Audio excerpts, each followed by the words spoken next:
Thanks for joining us tonight. I'm Allison Berger, and I'm joined by my fellow female financial advisors on the Financial Symmetry team, Darian Billingsley, Haley Maudlin, and Grace Cavantes. Today, we are teaming up to talk specifically about how the COVID-19 pandemic has impacted women's financial lives. We already know women face unique retirement challenges and are 80% more likely than men to face poverty over age 65. We feel passionately about improving your odds for a successful financial life, and today we want to share with you our best tips and tricks to help prevent these temporary COVID disruptions from becoming a permanent impairment to your wealth. Darian, can you start us off and tell us what financial challenges you see women facing right now and how they can best be prepared to weather conditions like these? Of course. So one of the most evident challenges facing women during the current health and economic crisis is the loss of jobs and income. Another challenge that women are facing include concerns related to childcare. According to two economists from Goldman Sachs, single parents, parents with young children, and parents who are unable to work from home are among the groups most at risk to stop working entirely because of that lack of childcare. The effects of the pandemic have provided the push many of us have needed to reevaluate our financial health and our financial habits. One of the best ways to prepare starts with having an emergency fund. Having that emergency fund in place could be crucial if your work status were to change. Your emergency fund should consist of 3 to 6 months non-discretionary expenses and can act as a financial buffer during income uncertainty. Contributing to this fund sooner than later can help prepare you for the next unexpected event or the next unexpected pandemic. Another simple habit you can have in place is tracking your expenses. By keeping up with your spending, you may be able to identify opportunities to reduce expenses within your budget. And that reduction alone may help conserve your income in a financial emergency. Haley Maudlin will now discuss how the pandemic has impacted the way we work in a remote environment. One of the biggest changes brought on by the pandemic is working from home. While we've all had to make some adjustments, there are a lot of advantages and opportunities that have come with remote work. For employees, some positives are more flexibility and control of your time. There are more opportunities for multitasking of home and work life, like throwing in a load of laundry during a coffee break.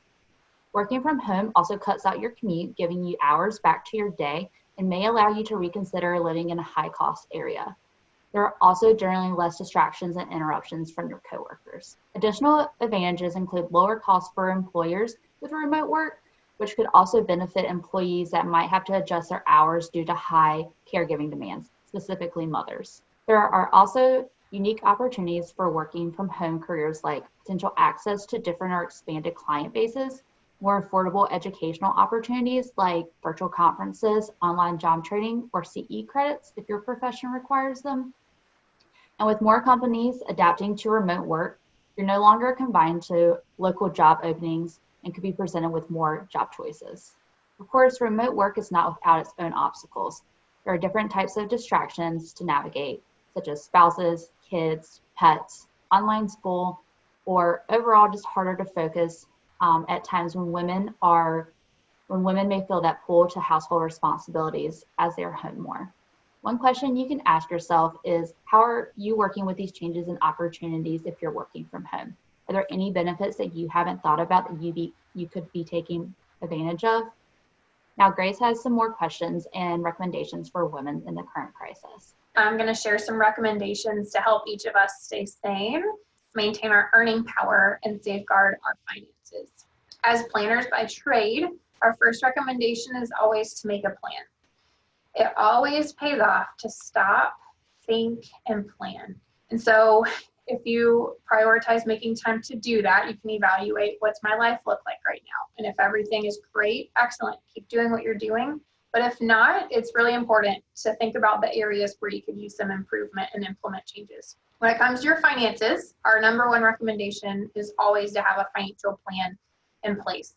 If you don't have one, that's an excellent next step for you to take, as almost everything in life comes back to money at some point. It will help you know if your spending is at a healthy rate and whether or not you're saving enough for your life goals. Number two, check where your spending stands, which Darian already touched on. As spending for 2020 for a lot of people has looked very different than we thought it would at the beginning of the year. Three, do you have estate documents in place? If not, we recommend getting these, as they allow you to control your body, your things, and what would happen to your children in the event that you're unable to care for those items. When it comes to the personal side, running household or your personal life, we also have some recommendations. Number one, we recommend that you prioritize making time to recharge. This could be something as simple as going for a daily walk or something maybe as elaborate as a weekend getaway. It could be a bubble bath or just reading a good book. Whatever it is, make it a priority. This will make you a better employee, boss, family member, or friend. Number two, make sure you're not putting too much pressure on yourself. Let go of the idea that you have to do it all and do it perfectly. If you can't do it all, it's okay to ask for help or accept help from people that offer it.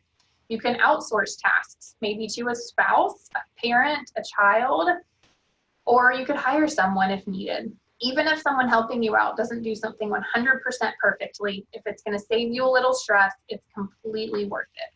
Number three, evaluate where you've been spending your time. I actually have an excellent book about this called I Know How She Does It, all about taking time to reflect on where you spend your time and looking at things that should be cut out and then things you could add back in with that time. So an example of something you might want to cut out might be some media. I don't know about you, but over the past 6 months, I have never watched the news and walked away feeling refreshed. So due to all the negativity that you might hear in the news or on social media, I recommend taking some time to take breaks from it. If you think about things you might want to add in, that might include more sleep or more time exercising or relaxing.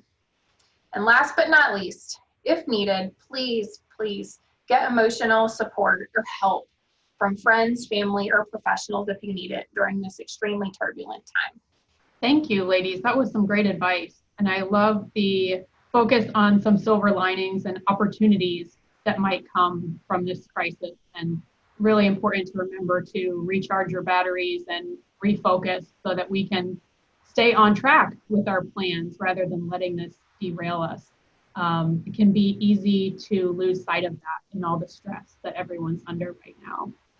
So that's really what we want you to take away from this is keeping a long-term focus and remembering that all the little decisions we make right now can have a significant impact on our financial health, both today and in retirement. So we hope this was beneficial for you. If you'd like to hear more about our planning process, please subscribe to our YouTube channel. Check out our blog posts and podcasts at financialsymmetry.com. Thanks a lot.